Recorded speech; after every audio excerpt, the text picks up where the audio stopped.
I would assume if a brothel these days has an arm preserved in formaldehyde, they probably don't show it to you unless you specifically ask. That seems like something that they're not given to the general clientele. I would guess. I don't know. I've never been to a brothel in Mexico City, so I don't know how they get down. Your loss.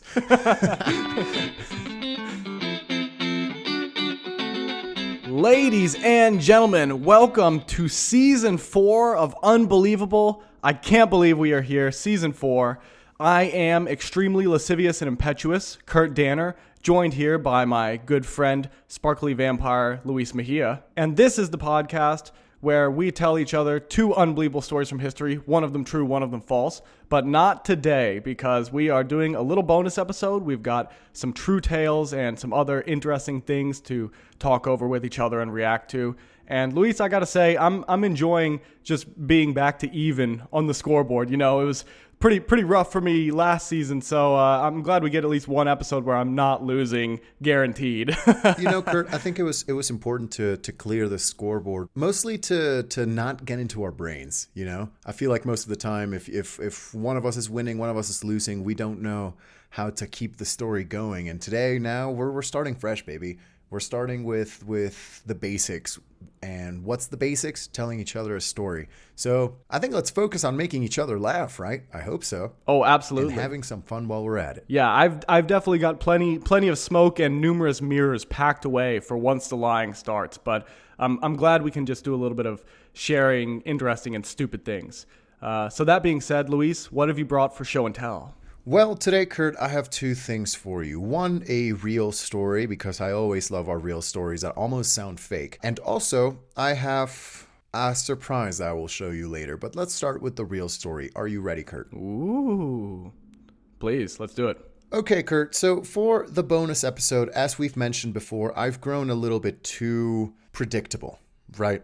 Like, you already know that if I start speaking about the papacy, Mexico, the Mexican Empire, etc., you know that that's going to be a real story. So I haven't been doing a lot of Mexico stories mostly for the last couple of years. So today we're going to be dedicating, or at least I'm going to be dedicating my time to Mexico. Okay, Kurt? We're going into the Mexico backlog. It's true. And you know what? Since I'm telling a true story, I just want everyone to know that this is probably the closest to what you'll get from Kurt and I living together, just telling each other just hilarious stories from history that gave birth to this podcast. Ooh. So, Kurt. That's exciting. Kurt, I'm going to need you to put yourself back in 1864. Can you do that for me? I'm already there.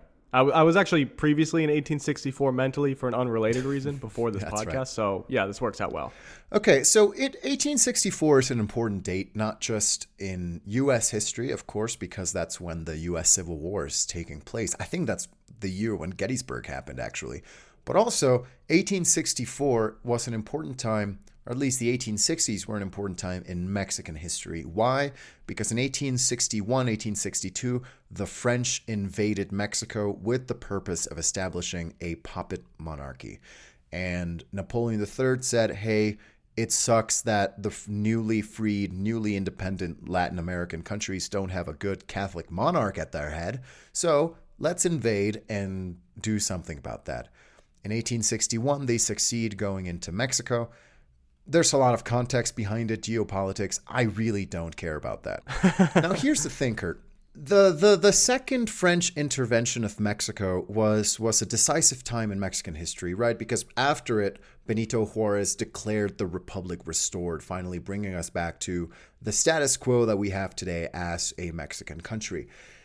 But interestingly, we somehow won that second French intervention, as in, yes, it was a civil war, so there really is no winning sides.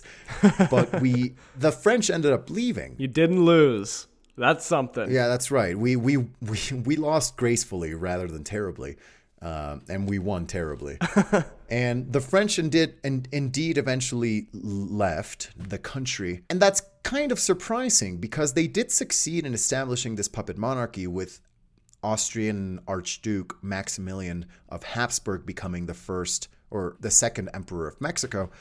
They did succeed in that, but they didn't really succeed in keeping power. And this is something that's quite curious because the French at this point had the best military in the entire world, Kurt. So how come the best army in the world at the time lost against Mexico, a country that had been a country for 40 years, right?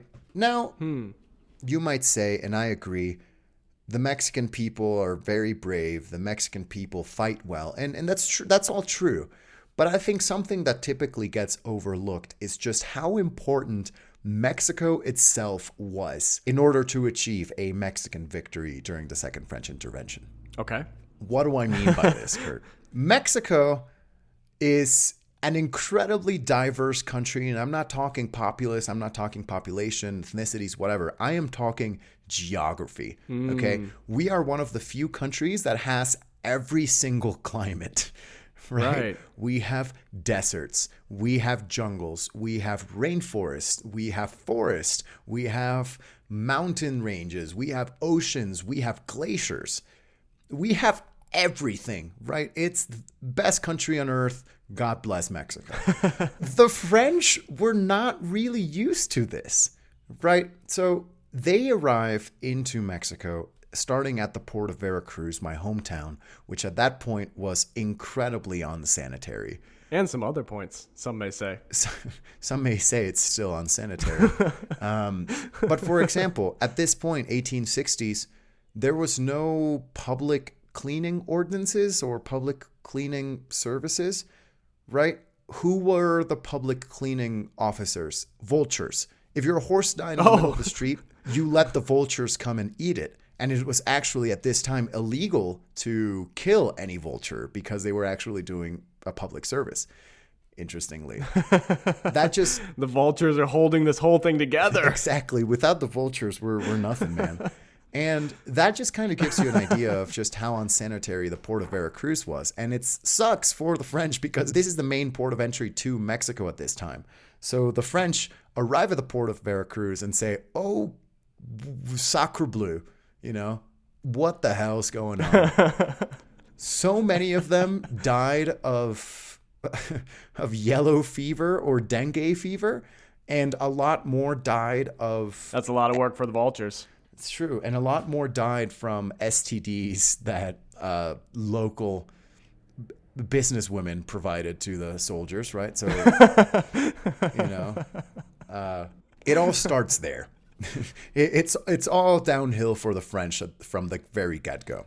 Yeah, that's a bad start to an invasion for sure. You want to kind of push the yellow fever towards the end of the invasion, generally. Nah, man. Maybe that's why Veracruz was the main port of entry. Like, only the strong were able to arrive into Mexico. That's the genius of Mexico's defenses. Make everyone go through Veracruz. It's true. The genius of Mexico's defenses, a.k.a. the mosquito. Moving along, Kurt, as they were able to enter further into central Mexico, they started going into valleys, mountains, cliffs, etc. And it was incredibly rough terrain that they were A, not very knowledgeable of, and B, not very capable of traversing this territory. In contrast, the local Mexican populace knew their territory and their land like the back of their hand, right? So you would have Mexican armies just fully aware of what's going on, able to ambush these French armies that had no idea what was going on. Not just that, but for example, the French horses, European horses, were typically larger than Mexican horses, so they were not able to get through different passes as easily as Mexican horses were able to. There are even some tales from travel books in 1860s Mexico that say, yeah, some Mexican forces are on horseback on cliffs. They look like mountain goats because of how well they can traverse these cliffs on their horseback. Near 90-degree surfaces. It's insane. They just cling to any surface. And this caused just great trouble to the French throughout their entire, 4 or 5 years of being in Mexico. But I want to focus today on the Battle of San Pedro, of St. Peter, of 1864, the 22nd of December. We are deep in the Second French Intervention. We've got the imperial side. We've got the Republican side, aka the Mexican side. And toward northern Mexico, towards the city of Culiacan in Sinaloa, in the outskirts, there's a little town called San Pedro, St. Peter, right?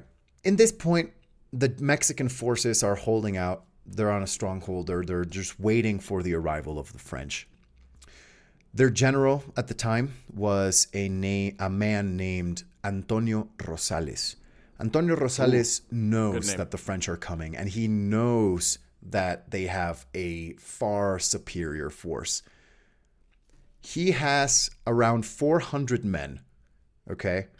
And he's facing off against around 800. So he's facing about double his men. And he says, what are we going to do against the French?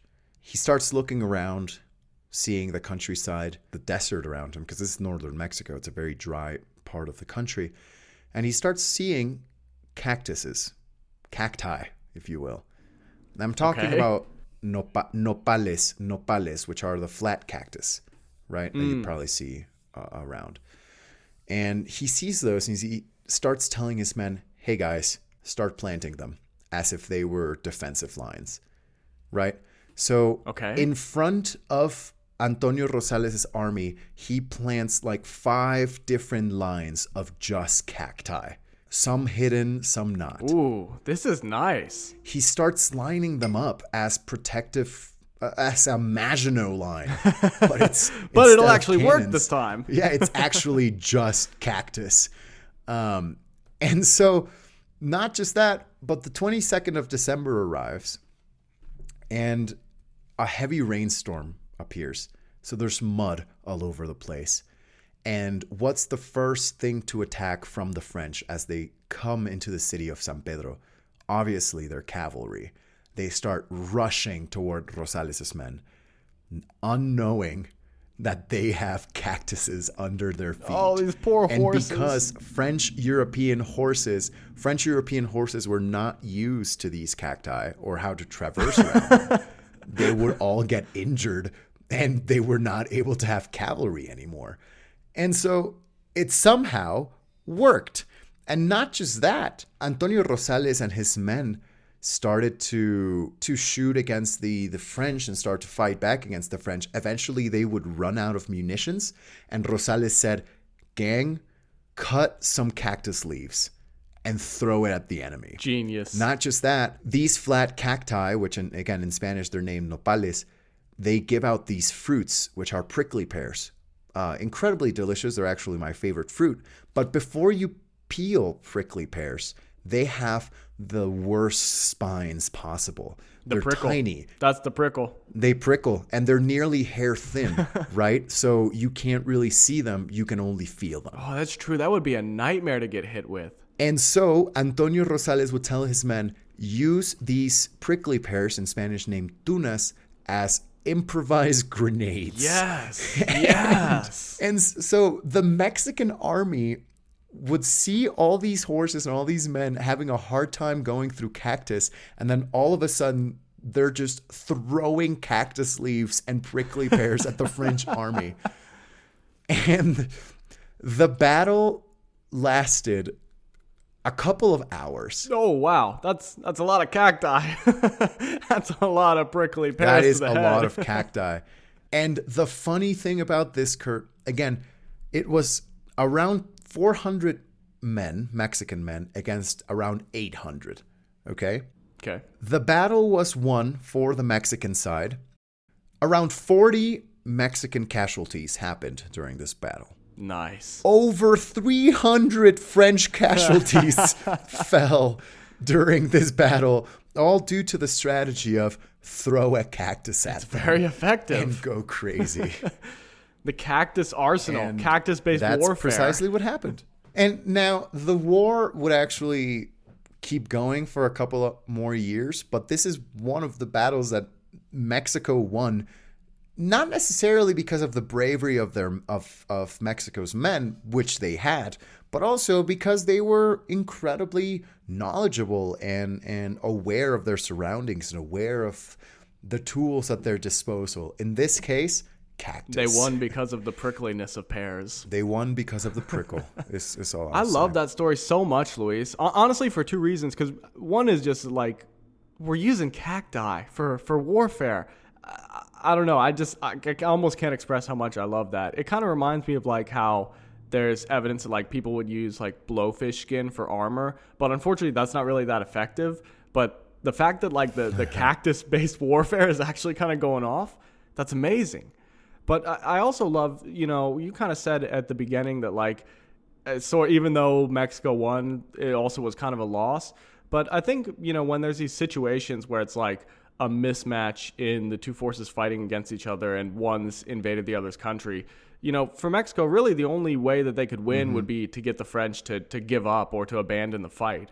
And that gets really interesting when you start thinking strategically like that, and especially when you think, okay, we're at a disadvantage, but we know the land better. We, have this knowledge that we can use to our advantage. That's like, I don't mean to get really detailed, but I'm really into like The Art of War and stuff by Sun Tzu. This is like the kind of thing Sun Tzu would be coming up with. Interestingly, it made me think a lot about... sorry, Kurt, but saying I'm very much into The Art of War by Sun Tzu, it's a very white man thing to say. I hate to be this guy, but it's true. I take back my compliments about cactus warfare. But, it kind of reminds me of the strategies that the Viet Cong did during the Vietnam War, because Ho Chi Minh knew that he was never going to beat the United States Army outright, that really the only way to win would be to get the U.S. to give up or to decide that the war wasn't worth fighting. And they did use their knowledge of, the land and terrain and various things like that to make it pretty miserable. So it's kind of interesting how, like, this is a bit of a tried and true strategy when you have one power kind of obliviously trying to invade a smaller power, thinking that they're just going to roll over them. Sometimes you can do some fun stuff like cactus warfare. It's nice. I'm back to the compliments. You won me back over. I've told this story before to several public forums, and the first thing that they reply is, hey, the French army had Sudanese, some people from Algiers, right? So African soldiers, and not just that, but around just a good amount of Mexicans that joined the imperialist cause. So how come if these people were so used to these sort of hostile, harsh environments, why couldn't they do something about it?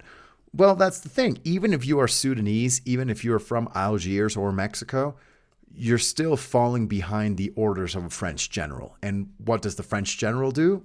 A, not pay attention to his subordinates, and B, not use Cactus. That idiot. So, his biggest downfall. Cactus. And even if you personally might be equipped for those things, you're like the whatever clothes you're wearing or the equipment and gear and rations that you're given, that's decided by the French, who are not accustomed to these settings. So, you could say like, exactly, well, this person might be used to this climate or this terrain, but that doesn't necessarily mean that they've been equipped for that. So that's the battle of San Pedro, the Battle of St. Peter in 1864, Mexico, Kurt. And God, that's one of my favorite stories of Mexican history. It really does make me proud of being Mexican, if I'm going to be honest. A lot of things already do, but this one really tells me, God, Viva Mexico, No, I mean, it's really great. I feel like the only downside for me is like, why didn't they ever use the cactus warfare again?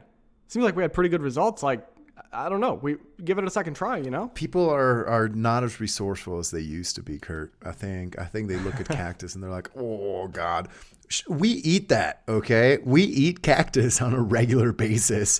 So we knew how to operate cactus.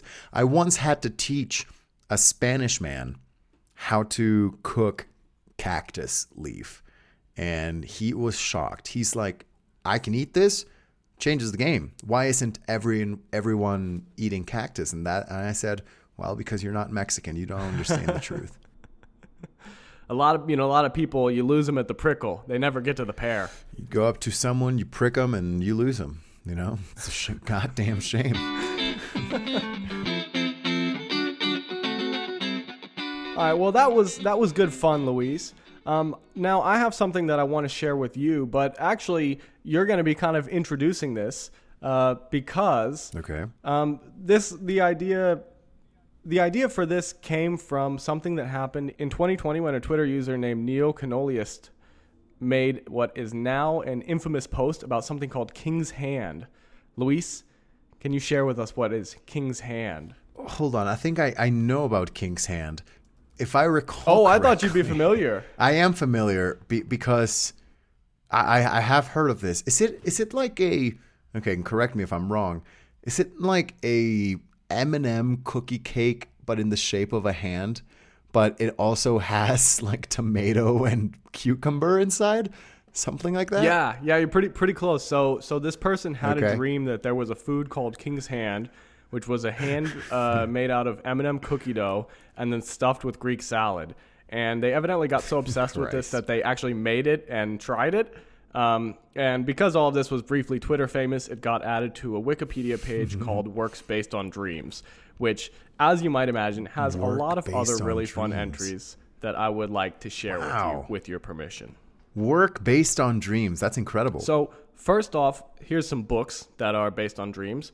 You may or may not know that Frankenstein was based on a dream Mary Shelley had. She dreamt that she saw a university student reanimate a corpse of different body parts assembled together. The Strange Case of Dr. Jekyll and Mr. Hyde was published in 1886, and the author, Robert Stevenson, claimed to have had a dream that was basically the entire plot of the novel. Although it should be noted that since he was screaming in terror in his sleep, his wife thought he was having a nightmare and woke him up midway through the story, but I guess evidently he'd seen enough to know where the plot was going. And then lastly on our books, Twilight was based on a dream. Stephanie Meyer dreamt of a sparkly vampire boy and a human girl in a sunny meadow having a conversation about how the vampire was really in love with her, but also really wanted to kill and eat her.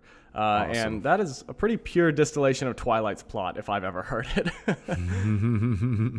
Now, Luis, are you familiar with the song "The Devil Went Down to Georgia"?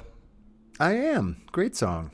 Good. I think if the U.S. were to have any traditional songs, it would be that one. I think so too. I agree. It's a good song, and for anyone not familiar, this is a song about how the devil challenges a young man named Johnny to a fiddle playing contest.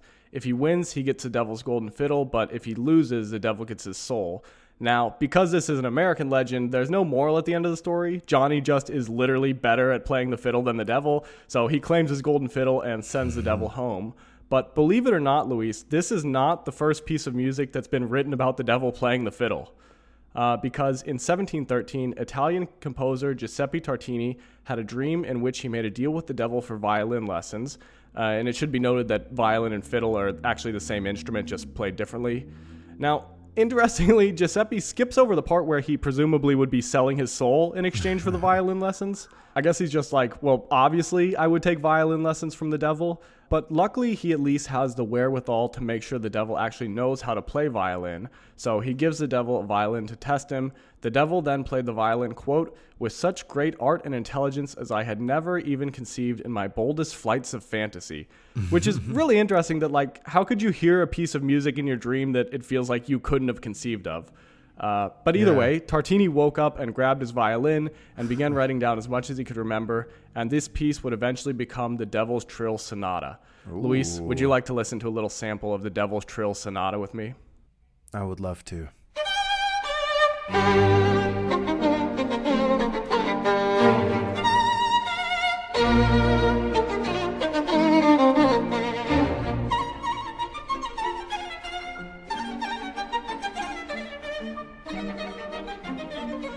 Okay, Kurt, I hate to be this guy, but this is very beautiful. Like, it's a really nice melody that it's got. It's very nice, you know. Dare I say, the Devil's 2 for 2 on violin songs. Two bangers from the violin. Yeah, little banger from, when is this from? 1713. Yeah, little 1700s banger.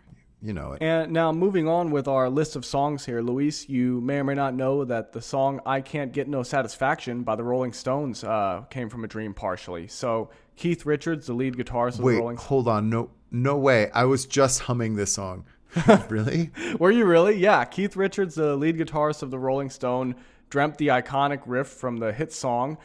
So he woke up and tried to record himself playing the riff on guitar so he wouldn't forget. But when he listened to the recording the next day, it was 2 minutes of guitar playing, then the sound of the guitar pick being dropped, and then 40 minutes of snoring. So he did get it in there. He got the riff in there. Speaking of hit songs, Yesterday by the Beatles, John Lennon said that the melody for Yesterday came to him in a dream. And not to be outdone, Paul McCartney of the Beatles had the idea for the hit song Let It Be after his mother came to him in a dream and basically told him to chill out. Great.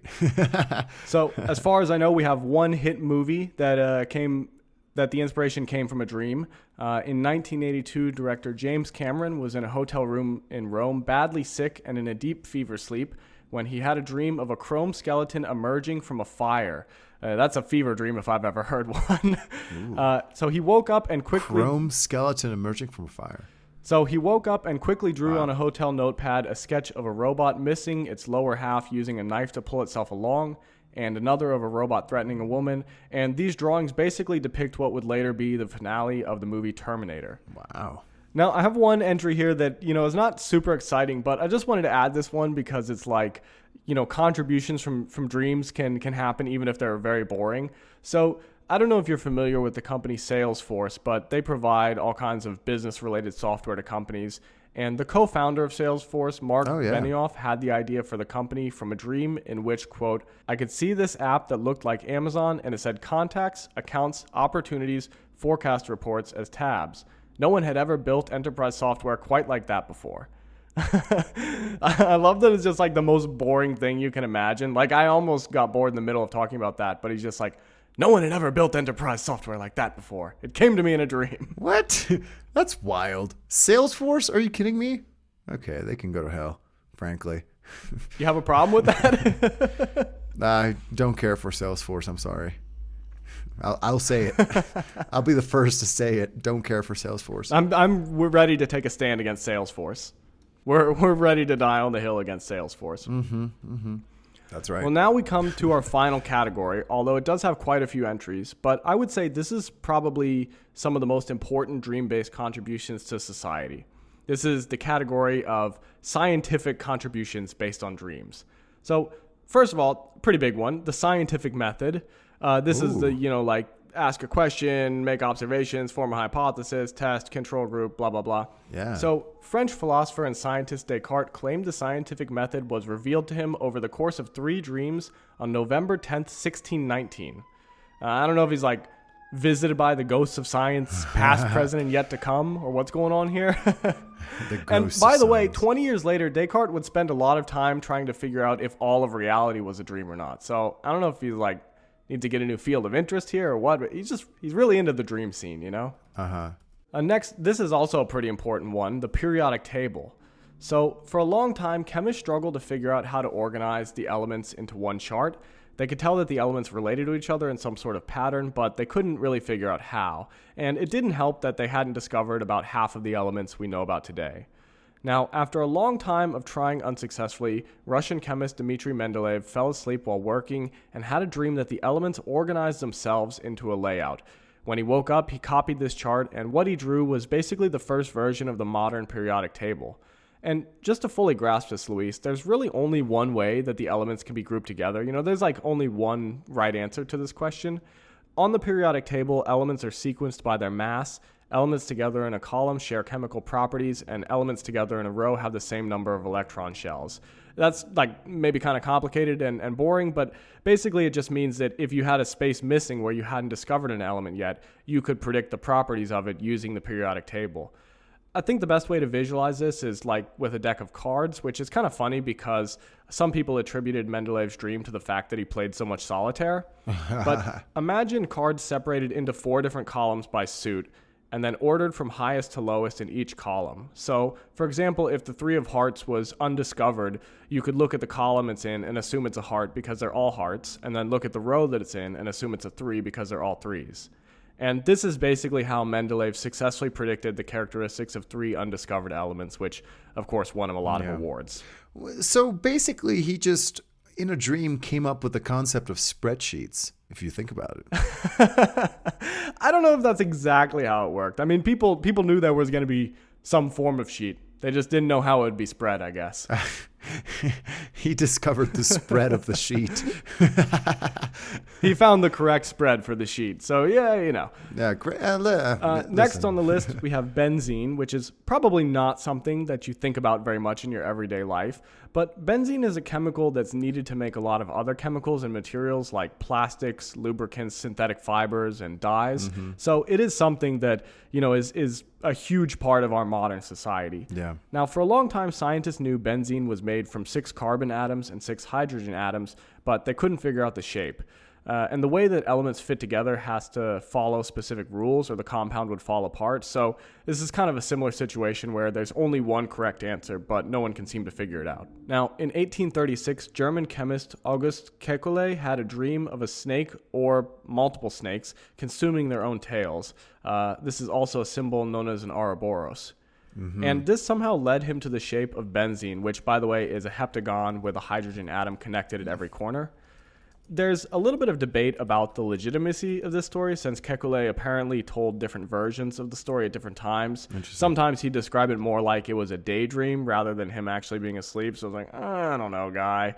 And there's also no record of him saying this until 25 years after the dream would have happened, when he spoke at an event celebrating his discovery. So Incredible. So he's like, okay, how do I make this sound exciting? Ouroboros. Fuck it. Yeah, I think there is a real chance that, like, I don't know, he just thought of that anecdote when he was writing the speech, or at some point he was like, you know, it looks just like this. And so now we come to the last thing on the list, which is neurotransmission. Now this is basically just a fancy word for how neurons, aka nerve cells, communicate with each other. Now, by the 1900s, we'd already figured out that neurons use electricity to pass information, but it seemed to some scientists like maybe they used chemicals at some points as well. And one of these chemical neurotransmission truthers was German pharmacologist Otto Loewe. So he hypothesized that chemicals played some role in neurotransmission in 1903.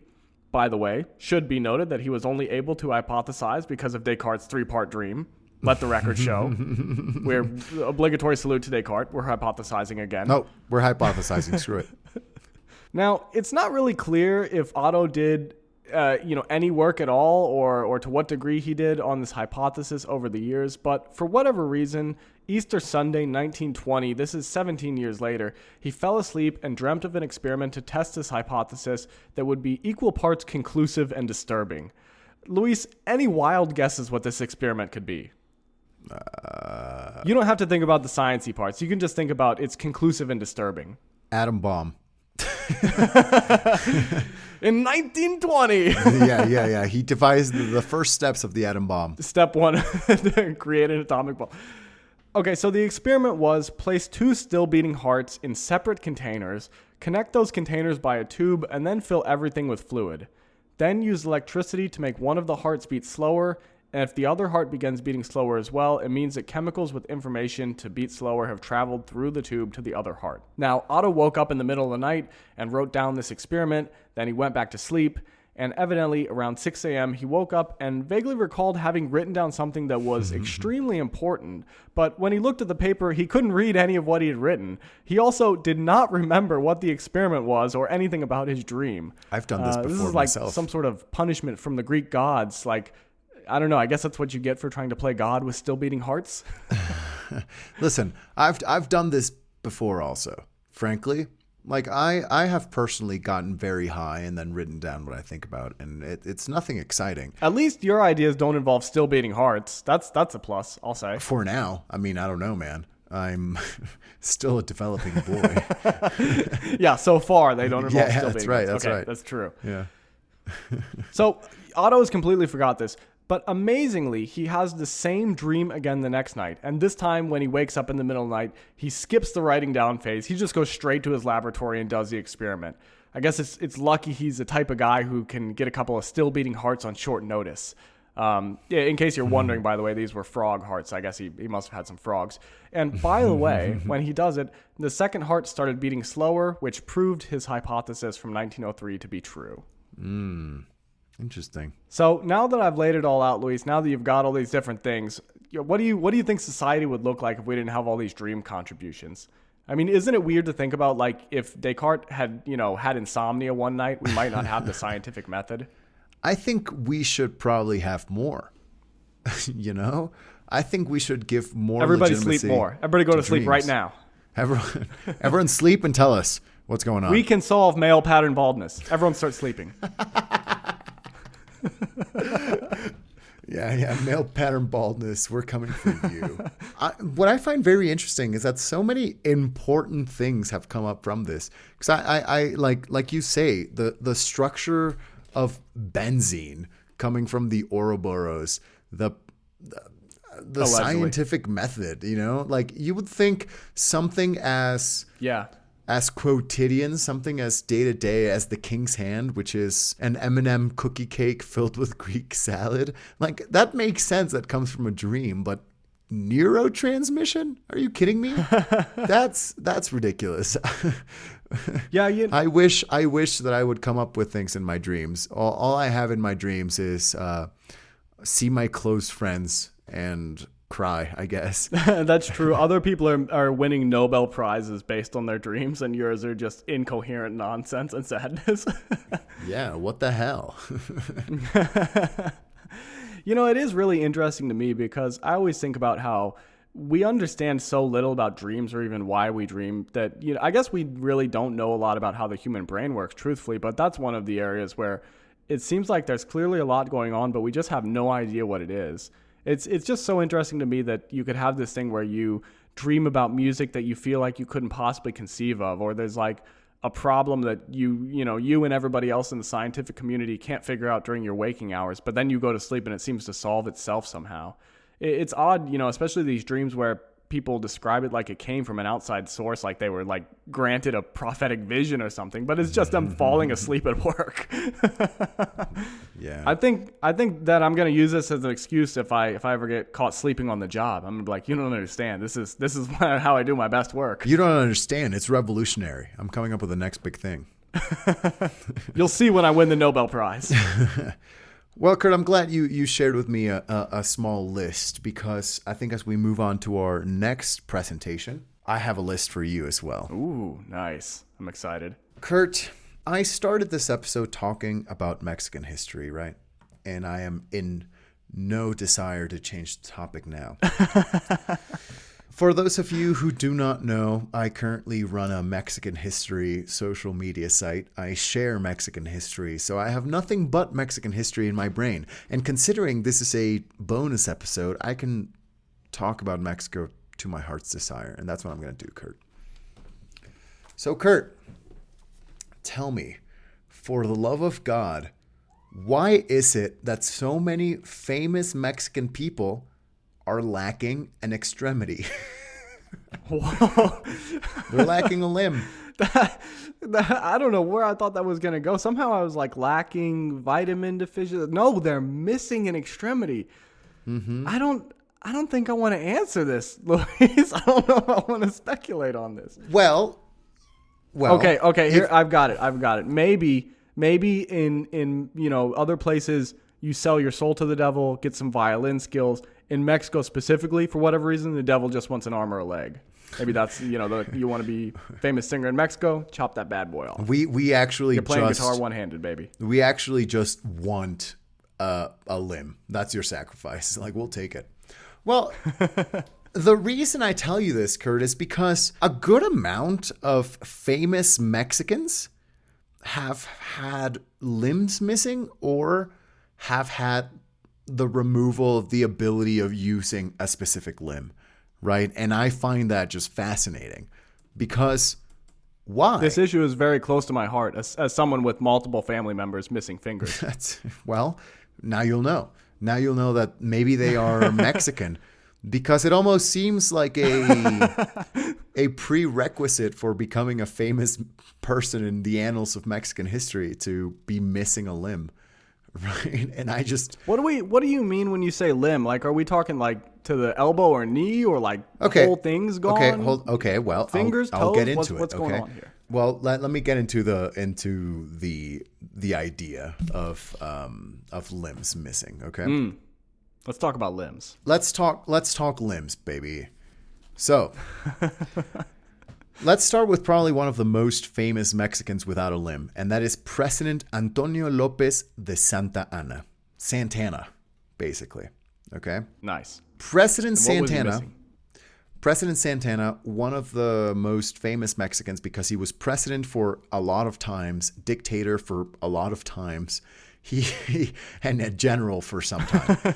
He actually, during the Mexican Independence War, he fought Mexico in the side of Spain, which curious, but he became president along a lot of times. And Santana, probably his most famous attribute or the thing he's most famous for is for signing the Treaty of Guadalupe Hidalgo. If you don't know what the Treaty of Guadalupe Hidalgo, it's the treaty that gave away half of Mexico's territory to the United States. In exchange for his arm. Okay. No, Kurt. It turns out during the first U.S. intervention in Mexico in 1847, there was a battle in my hometown of Veracruz, and Santana was a Veracruzan man from the city of Orizaba. He was at the battle. He received a cannonball straight to the leg. Oh, it's always a cannonball to the leg. It's always a cannonball to the left. He pulled Ignatius of Loyola, you know? I know. That's what I was just thinking. He got his leg just blown off, essentially. So, but he survived. And he eventually, he moved on to a prosthesis leg. The thing is, Kurt, interestingly, when he became president for the first time or second time, I really don't know or don't care. He said, I actually gave a sacrifice to my country fighting for Mexico's national sovereignty. And my sacrifice was my own leg. And so my leg deserves a state funeral. And so when he was president, this is good. He made his leg get a state funeral. As in, you see how in the U.S. when cops die, they receive this whole hubbub, right? Yeah, they got the parade and everybody's in uniform, some number of guns shot in the air. That's what I'm picturing, the whole shebang. Yeah, that's what happened. But now imagine it's a head of state. This leg received the same honors as a Mexican head of state, and it was buried in a cemetery, an important cemetery in Mexico City. Curiously, years later, when Santana went from being very much loved to very much hated, anti-Santanists took his leg and just destroyed it. We don't know where it ended up. Oh. But Santana was very well known for being part of the 15-Finger Club because he was missing a leg. But one final story about Santana, which is probably one of my favorite stories, is that during the first Mexican intervention of the first U.S. intervention of Mexico, Santana was a general and he was ambushed, where he was president. He was ambushed and he had to leave. He had to escape, leaving a lot of his own things in the battlefield, including money, including munitions, and his wooden leg. And so what did the Americans do when they captured Santana's position? They said, oh, well, we just won this battle. We're going to have a baseball game, this brand new game that was invented. And story says that they used Santana's prosthetic wooden leg as one of the first baseball bats. That is ridiculous. The disrespect is unbelievable. That's really crazy, but I feel like I still can't get over the state funeral for the leg. Like, I just keep picturing, like, was it an open casket? Like, did they have the leg on display? And had people not stolen it, would they have buried him with the leg, or would they have buried him in a separate place? It actually gets kind of crazy, Kurt. And I don't mean to focus entirely on Santana, but this needs focus. This is important. The people need to know about the leg state funeral. During the funeral, he hired one of Mexico's top poets to dictate a poem, an ode to this man's lost leg.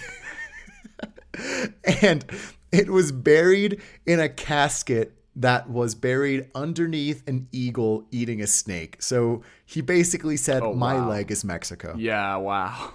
which is fantastic. Again, and it was stolen just a couple of years later, which is awesome. I mean, that's probably the most Mexican thing you could do. It's pretty classic. And I love it. And I love him. So that's Santana, okay? And I know we just went through a whole lot, but that's Santana. We're going to move on a couple of 100 years further to the Mexican Revolution, 1910s, 1920s. Wait, sorry. Quick pause. Before we get into this, I just want to point out that so far in your stuff you're telling me, not only is there a Mexico through line, but there's an also bad things happen to you if you go to Veracruz through line. Two Mexico stories, and both of them we went to Veracruz and got yellow fever and hit in the leg with a cannonball. Just saying. I hate to paint Veracruz this way, but yes. Anyway, continue. We're going to move on to one of the main generals of the Mexican Revolution. His name was Álvaro Obregón. He was one of the main generals of the late part of the Mexican Revolution. He is often considered as to being one of the generals that ended the Mexican Revolution in 1917, 1920s. He eventually became president, right? He became president. Great. Awesome. But the thing about Álvaro Obregón is that he was a soldier, and during one of his fights with Pancho Villas's army, a grenade landed next to him. It exploded and made him lose his arm. Oh, wow. We've updated from the cannonball to the leg. It's now a grenade to the arm. He lost his arm at the shoulder, so now, boom, no arm. He had to have it amputated. That didn't stop him. Again, I mentioned he became president of Mexico. True. And he became president of Mexico without an arm, which, honestly, great. Not ableist. Mexico, not an ableist That's country. true. You know, like in one sense, you would be like, well, having only one arm doesn't make any difference whether or not you get elected president. But then in a like very real human sense, yeah, it totally would make a difference in a lot of situations. So go Mexico. Yeah. Yeah, he ruled Mexico with an iron fist. Just one. The one he had. And he ruled Mexico with an iron fist and a wooden fist. Yeah. Well, no, he didn't actually put any prosthesis on the other one. He just had it empty. No, that's too bad. It would have been a good baseball bat. Yeah, he leaned to the right, you know. Let's just say that. But interestingly, once he finished his first term as president, he started another term as president when he said he wouldn't seek re-election. And, well, people didn't like that. So he was actually assassinated very soon after he was reelected. He was celebrating his reelection, and someone came up to him and shot him. So oops. This man was assassinated because of it, regardless of whether or not he had one arm. But his story does not end there, because for the long time, we didn't know where his arm was. We didn't know where Álvaro Obregón's hand was. What do you mean? Like, how would you know that it even still existed? Like, I would think somebody saved the arm, but then they're like, we don't know where we put it? He was one of Mexico's most famous generals, so they probably saved his arm in formaldehyde. This bad boy needs a state funeral. And they didn't know where the arm was for a long time. They didn't know until after this man's death, when they found this man's arm in a brothel in Mexico City. No. How it got to Luis, the brothel, that can't be true. No Luis, one knows. Come on. This is 100% true, and there's evidence for this. They didn't know where Álvaro Obregón's arm was. They found it in a brothel in like the 1930s. And the place where Álvaro Obregón was assassinated became a park. To this day, it's one of the public parks in Mexico City. It's called Parque La Bombilla, and there's a monument to Álvaro Obregón. So once they found this arm in a brothel, they placed it in the Parque La Bombilla and monument to Álvaro Obregón up until 1983 when it closed off to the public. But how it ended up in the brothel, no one knows, Kurt, which is fantastic. This is the duality of Mexican leaders who are also amputees. You know, one side of it, state funeral for the limb, other side, found in a brothel. Mm-hmm. It's true. Oh, now, wow. We move on, Kurt. What I would give to know the story of how that arm got to the brothel. Can you imagine? What were they doing with that arm? What is the state of this arm? This is a post-hit by grenade arm. That thing's like hamburger meat. It was in a jar in formaldehyde, and it was open to the public up until 1983. My father could have seen this arm. Unbelievable. Unbelievable. And from the research I've done, it was found in Avenue Insurgentes, which is not too far from where I live today. So it must have been a brothel not far from where I live now. Potentially one of the same ones you're attending. Well, one of the ones where I'm a frequent visitor. That's true. That's Look right. around for some arms next time. That's true. Maybe that's my issue. I haven't asked people to show me their lost arms. I would assume if a brothel these days has an arm preserved in formaldehyde, they probably don't show it to you unless you specifically ask. That seems like something that they're not given to the general clientele. I would guess. I don't know. I've never been to a brothel in Mexico City, so I don't know how they get down. Your loss. But anyway, we move on. I think we've spent a lot of time in these two politicians, so we're going to do a quick lightning round. Next one, we're moving on from Mexican politicians. We're moving into Mexican painters, specifically muralist painters or landscape artists. Gerardo Murillo was a landscape artist, also known by his pseudonym Dr. Atl, A-T-L. He was a writer, geologist, activist, politician, philosopher, and he loved alpinism and volcanism, aka he loved to climb cliffs and volcanoes. Nice. But when he was younger, this man lost a leg. He lost his right leg because he was nearby the volcano Paricutin. Paricutin is a volcano in the Mexican state of Michoacan, which exploded in early 1900s, and like 1940s ish. Okay. It exploded, and he was there to draw up what he was seeing. But it is said that the gases that were emitted by the Paricutin volcano were inhaled by this guy, and these developed into complications that led to gangrene and the amputation of his leg. So he got his leg cut off. Other people say that it was diabetes, or maybe because he was a huge smoker. We don't know. We only know that in 1949, Gerardo Murillo, also known as Dr. Atl, lost his right leg. He's a very famous muralist, or a very famous painter, Kurt. And to this day, he is in a museum, or he is an outdoor museum in downtown Guadalajara, Mexico, in what is called the Circular Avenue of Famous People from Jalisco State. Right? Catchy. And it sounds better in Spanish. Rotonda de los Jaliscienses Ilustres, it's nice. Okay, yeah, you're right. But you're right. they made a statue of him, obviously missing a leg because that was his biggest feature, and they made him miss his left leg, which was not the leg he got amputated. Oh, come on. To this day, one of the only statues, if not the only statues of this man presenting him without a leg, is a man without the wrong leg. So that's Dr. Atl. That's such a like city classic to build a statue of someone that has a specific feature and get it on the wrong side. Like I think Chicago has a statue of Babe Ruth where he's like holding the wrong-handed glove for what he was in real life, which is not as bad as the wrong missing leg, because like what happened? Were they guessing, or was somebody just really sure but they were wrong? How could you not check that? Who knows? Who knows, man?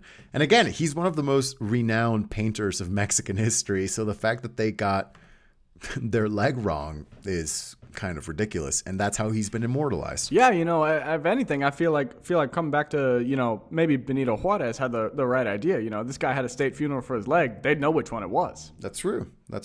Now, Kurt, moving on to a different painter, we're going to go on to José Clemente Orozco, one of the famous muralists, contemporary of Diego Rivera. In his youth, he had and this is how it's claimed in all of his autobiographies, he had a, quote, issue with pyrotechnics. That's nice. An issue with pyrotechnics that made him lose his hand, right? Ooh, which, not nice. Very curious. but he lost his hand and still was able to make some of the greatest murals in Mexico, including there's plenty of murals in the city of Guadalajara, in Hospicio Cabañas. I really recommend you check that out. And finally, Kurt, a figure we've talked about before, the dueling poet. I don't know if you remember him. Yes. He was a Mexican, specifically Veracruzan poet named Salvador Diaz Mirón, who also entered politics. And the one thing he loved more than anything in this world was duels, honor duels to the death. Very true. And in one of the duels that he did, a bullet got stuck in his clavicle and it made him lose control of his arm.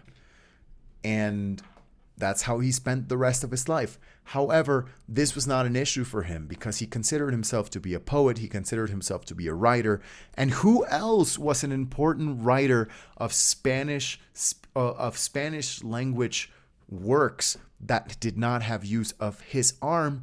Miguel de Cervantes, Kurt, which is the writer of Quixote, Don Quixote de la Mancha, Don Quixote. Oh, that's right. Quixote. If this you will, guy was he did not have an arm. This guy, I remember now, this guy at the end of it was like, no, getting shot in the arm and not being able to use it is a rite of passage. You don't understand. It's all according to plan. You wouldn't get it. Yeah. And so it made him believe that he was one of the greatest writers in Mexican history. And frankly, as someone that really likes his poetry, I would argue, yeah. So he's got some good points. Again, these are just 1, 2, 3, 4, 5. These are just 6 examples, okay, of Mexicans without a limb that did great things in Mexican history. But it's kind of curious, you know? Like it's like the phrase that says, if I had a penny for every time X, I would have 2 pennies, which is not a lot, but it's kind of interesting that it happened twice. It happened 6 times, you know? And these are the biggest ones. So it's just something interesting to note. Mexican history loves losing limbs. And that's where I'll close. Yeah, wow. I mean, honestly, if you just told me about the combination of the state funeral and the arm found in the brothel, that would have sent me spiraling, I think. But yeah, just a little icing on top, a few more lost limbs into the mix. I was kind of skeptical at first that this could actually be like a real list of, you know, something that seems to be some sort of correlation here. But you've convinced me, Luis. There's something going on here. I might have to move to Mexico and sell my arm to the devil in order to become president. We don't have any songs about selling our souls to the devil, but we've lost plenty of arms. We don't need to sell our souls, just a finger or 2.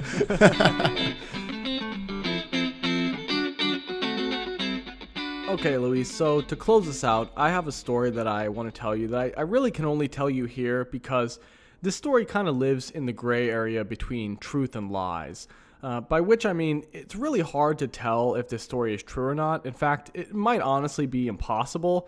And I'll say over the past couple weeks, I have done a ridiculous amount of very specific research trying to find anything conclusive. And honestly, I think I might just be more confused now than when I started.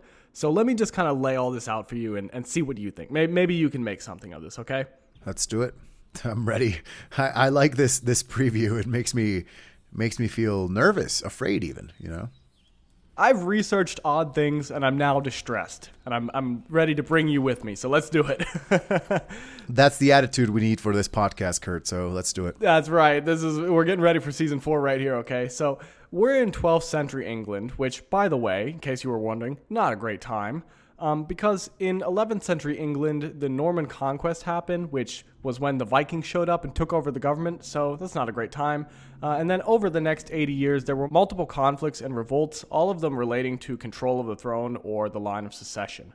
Now, finally in 1135, King Henry I died, and since his only son had died 15 years earlier, he had named his daughter Matilda as his successor. But instead of this happening, Henry I's nephew declared himself king, and this led to a devastating civil war that ultimately led to the breakdown of all law and order in England. This period of time is known as the Anarchy, and fun fact, this is the historical inspiration for the show House of Dragons. Incredible. Now, somewhere in this time period is where our story takes place. So now to specify a location where the story is taking place is Woolpit, which is a village in southeast England. And the name originally comes from wolf pit, which probably refers to the various pits that were dug around the village to trap wolves. You can kind of think of like the classic pit with spikes at the bottom of it. And there's only two contemporary accounts of this story, one from a man named William of Newburgh and another from a man named Ralph of Coggeshall. And mostly these accounts are the same, but they do disagree on a few details, so I'll kind of specify where they branch off in here. Now, William is writing his account only around 20 years after these events take place, but he lives all the way at the northern end of England, about 500 miles away, which from that you can conclude, he probably didn't see this firsthand. Did an eyewitness travel 500 miles north, or, how many people did this story go through before it got to him? Now, by contrast, the other writer, Ralph of Coggeshall, was a monk at an abbey only about 40 miles away from Woolpit, so pretty close, but his account was written closer to 50 years afterwards, so it's been a little while since these events have allegedly happened. Okay, now that I've set up all our context, let's talk about some green children, all right? So, sometime in the middle of the 12th century, near the village of Woolpit, villagers harvesting crops spotted two children, a boy and a girl, wandering dazed through the field near one of the wolf pits. Now, this is a bit odd, but what really got their attention was the fact that the children had green skin.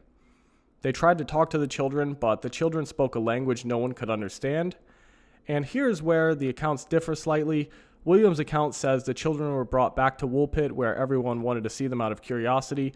Ralph's account doesn't mention this, but instead says that since no one could understand the children, they were taken from Woolpit to the house of a man named Richard de Calne in a village called Wykes. Now, the children are described as being very upset and weeping inconsolably. People think that they're probably hungry, so they offer them various foods, but the children won't eat anything. And the next part of the story is very specific, and it's recorded almost identically in both accounts.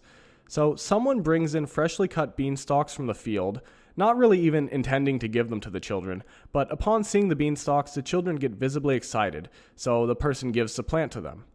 Now, the children then look inside the stalk of the plant, but there's nothing in there because the inside of a beanstalk is hollow, and the children start crying again. Someone then takes one of the bean pods off of the plant and opens it up to show the children the broad beans inside, and they once again get excited and begin devouring the raw beans. And allegedly, the children would only eat raw beans for a long time. Gradually, they were introduced to other foods, and as their diet improved, their health seemed to improve as well, and eventually the green color in their skin faded. Now, both accounts say that the boy never seemed to fully recover and eventually died, but they're a little bit unclear on when this happened. For example, William says that the children were baptized and the boy died shortly after. Ralph says that the boy died before being baptized, so that's not really a major discrepancy. Eventually, the girl learned English, and of course, lots of people wanted to know where the children had come from. Now, both accounts say that she told people that she and her brother had come from a place where it was never sunny, but instead in a constant state of twilight. In Ralph's account, the girl says she and her brother were taking care of cattle when they wandered into a cave and got lost. After a long time, they heard a foreign sound that she now knows as the bells of the local church, and they found an exit to the cave that somehow came out in Woolpit. In William's account, there's no cave. The children are just tending to their father's cattle, and they hear a loud sound that they would later learn are the bells of the church near Woolpit, and they were distracted by the sound and then suddenly realized they were in a different place.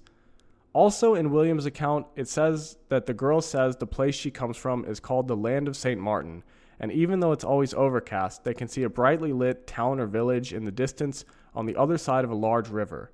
In the Land of St. Martin, they have churches and they worship Christ. And lastly, she says, the reason why she and the boy had not eaten anything offered to them at first was because they didn't recognize anything as food except for the beans. Beans. Now, you're relating because I know you're a big lentil guy. So I'm a big fan of legumes, Kurt, if you will. Big in the legume scene, major player in the legume industry. Big into the legumes. Yeah.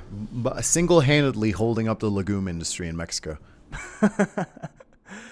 Now, Ralph's account tells us that the girl worked for Richard de Calne for many years and evidently was known to be, quote, extremely lascivious and impetuous, aka horny and impulsive, which, okay, Ralph, very cool. Thanks, Ralph. William tells us that once the girl grew up, she was just like any other English woman, and she was eventually married at a place called Lynn. So that's basically the summary of their accounts. And so briefly, Luis, what are your general thoughts on this? What's your truthfulness meter reading here? Listen, Kurt, I like to believe in a world that's more magical than what we initially think, So I like to trust I got you now. in this account, but something's telling me that it might not be real, even though I might be very sad for it. Right. Yeah, I mean, I feel like, you having done research for this podcast, you must be pretty familiar with that. Like, there's a lot of stories that are kind of back in places in history where the record keeping is not really good enough to ever conclusively say if anything happened or not, if there's not a whole bunch of documentation on it. So it's, it's the thing where, I feel like I really am wanting to believe that it's true, but I don't know how to definitively say that. So, after learning about this story, this kind of sent me on a journey of like looking through, okay, can I find anything conclusive here that confirms it or proves that it's made up? So let me just take you through the process of the research that I've done into the Green Children of Woolpit. First of all, let's just lay out all the potential options of interpretations of the story here. So one, first of all, it could obviously be, a true story or at least mostly true. Maybe some of the details have been slightly changed over time. And then the flip side of it is that it could be a mythological story, which is either a retelling of an older, now lost myth, or it's a brand new one. It's worth noting that the Green Children are strange and distinctly foreign. They have different skin and a different language. So in mythology, this would be the archetype of the other. They could represent the Normans who had recently taken over England or Flemish and Breton immigrants who had been coming to England for years. Sure. And it's also worth noting that the children are scared and helpless and seemingly sickly. So this could be a personification of people's feelings during the anarchy because, don't forget that there's like a devastating civil war taking place in the background here. Now, all of these seem possible, but this doesn't really tell us anything. So next I thought, let me go through and see if there's details that either fit with other fables and mythology from the time or details that feel, real or notably real in a way.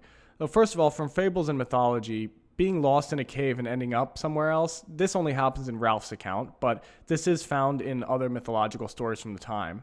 Interestingly, the most similar examples all involve humans going into a cave and then coming out in the fairy world, which is sometimes described as a land without a sun.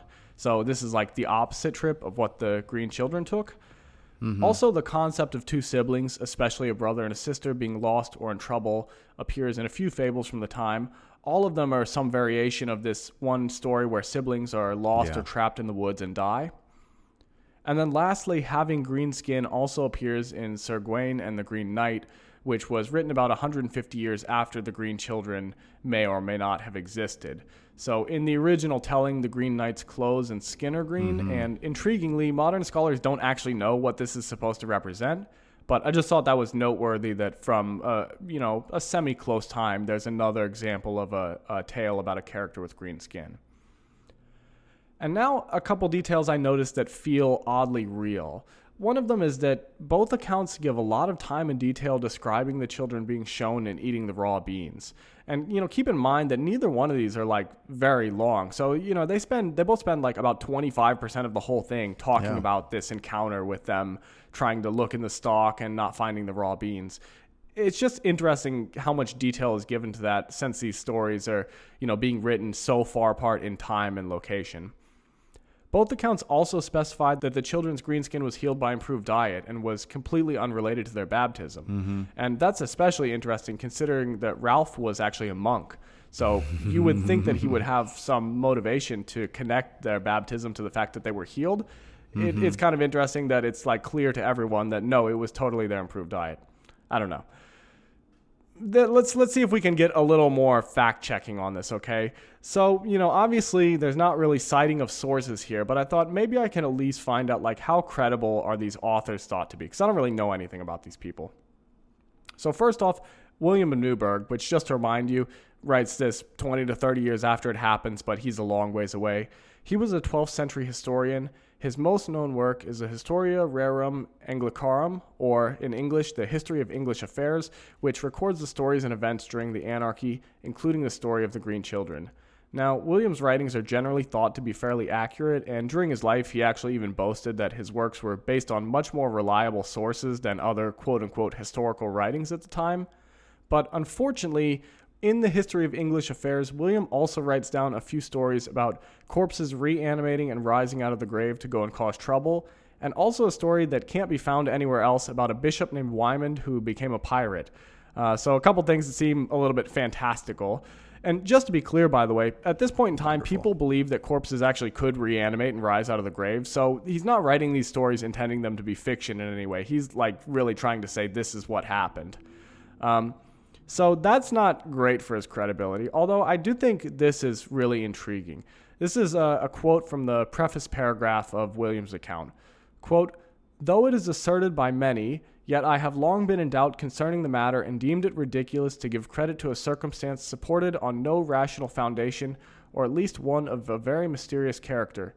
Yet at length I was so overwhelmed by the weight of so many and such competent witnesses that I have been compelled to believe, and wonder over a matter which I was unable to comprehend or unravel by any powers of the intellect." So it's kind of interesting. He's saying like, look, I don't really get how this happened either and was skeptical at first, but so many people told me about this and they, were such credible witnesses that I've basically been forced to believe, okay, this did take place.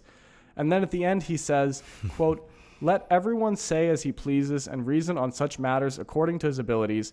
I feel no regret at having recorded an event so prodigious and miraculous." So that's kind of interesting just as far as, writers in the 12th century not doing a lot of like fact checking and stuff, but it seems like he's going out of his way to say, I didn't want to believe that this was the case, but I've kind of been forced to.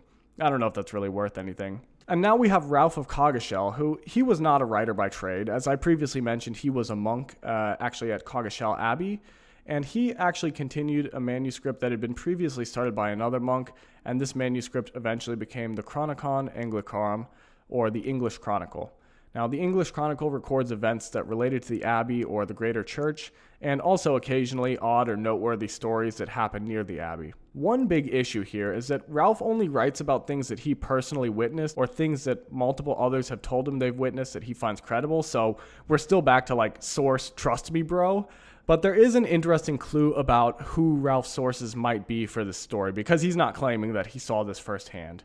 Now, remember in Ralph's account, he mentions that Richard de Calne in Wykes, that's the house where the children are brought to, and since I did Google Translate from Latin into English for these stories, it says that Richard was a soldier, but I think that should either be a squire or a knight. But either way, after Ralph mentions that the girl was baptized and spent many years working for Richard de Calne, he qualifies that he knows these details because, quote, "we have frequently heard from the same soldier and his family." So basically saying that some of the sourcing for this story is coming from either Richard de Calne or his immediate family, which, again, we're at source trust me, bro, but that is interesting if that actually is the case. I still feel like maybe we're not to anything concrete here. Like, we're still very much in the territory of does it feel real or not. So, I started trying to think, like, what can I actually get here that's concrete? Because trying to fact check this story at times felt a little bit like climbing a mountain that I wasn't really sure existed or not. So I was like, okay, let's just go to the small pieces. What can I verify from this story? Now, unfortunately, census data, marriage records, birth records, death records, and parish data were not recorded in 12th century England, so that's all out the window.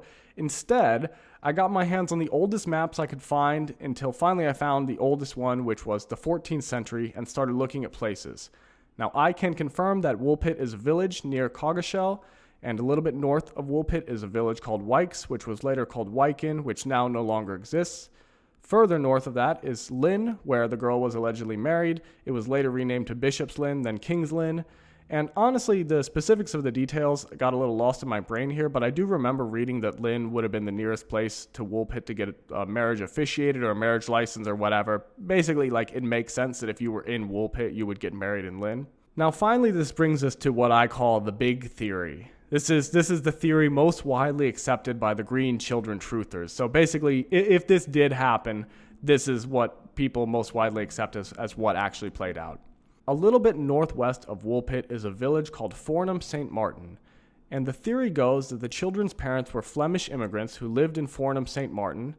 In 1173, there was a battle called the Battle of Fornham at Fornham St. Martin, as you might guess. I think this was actually separate from the anarchy, but without giving too much detail here, it was a clash between royal forces and some rebels who had brought over Flemish mercenaries to fight for them. Now, the royal forces were victorious, and it seems plausible that after slaughtering the Flemish mercenaries, they might have gone after the local Flemish immigrants for a little bit. That's what are you going to do about that? That's always going on. But if this had happened, perhaps the children had fled until they were found in Woolpit, and no one could understand them because they only spoke Flemish. Their green skin could have been a result of a condition called chlorosis. This is a condition that results from poor diet and is said to turn your skin green.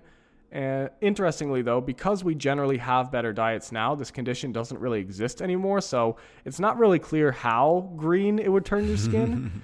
Just for the record, Ralph describes their skin as, quote, the whole surface of their skin was tinged with a green color, and William says, quote, completely green in their persons. So between those two, it's not really clear if the children just had like green tinted skin or if we're talking like Wicked Witch of the West green here. It could have just been that they were like, a slight green tint to their skin. But either way, if they did have chlorosis, it would make sense why their skin would return to normal once their diets improved. Now, there are a couple questions here about this theory.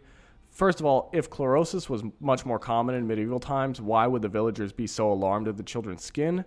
Also, if there were so many Flemish immigrants in England, why wouldn't anyone recognize the language the children spoke? Even if they didn't speak Flemish, you would think that they might recognize it as Flemish. And lastly, what's with the confusion about how the children got to Woolpit?